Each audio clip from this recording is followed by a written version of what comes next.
রাতভর হামলা পাল্টা হামলার পর ইরানের রাজধানী তেহরানে নতুন করে বিস্ফোরণের ঘটনা ঘটেছে।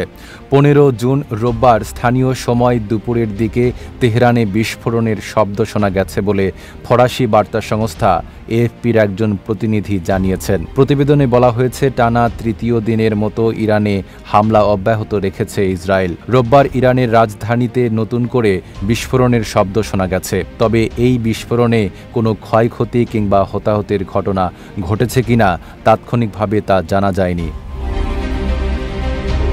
ইরানের স্থানীয় সংবাদ মাধ্যম খবর অনলাইন ও হাম মিহানের প্রতিবেদনে বলা হয়েছে, দেশটির রাজধানী তেহরানের পশ্চিম ও উত্তর পশ্চিমাঞ্চলের আকাশ প্রতিরক্ষা ব্যবস্থা আবারও সচল করা হয়েছে। নতুন হামলা মোকাবেলায় ইরানের সশস্ত্র বাহিনী এই পদক্ষেপ গ্রহণ করেছে। সানবিট সব দিবে সামাল।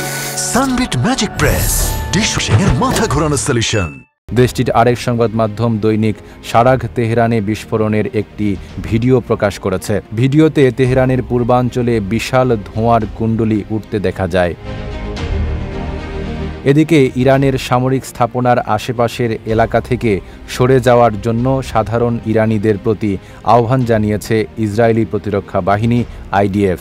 রোববার সামাজিক যোগাযোগ মাধ্যম এক্সে দেওয়া এক পোস্টে এই আহ্বান জানিয়েছে ইসরায়েলি বাহিনী।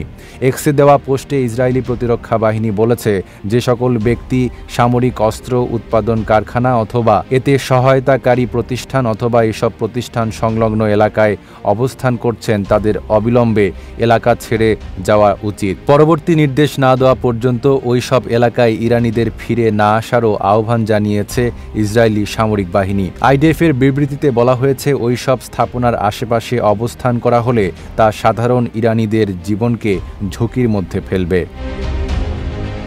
নাইম আরাবি, ঢাকা পোস্ট।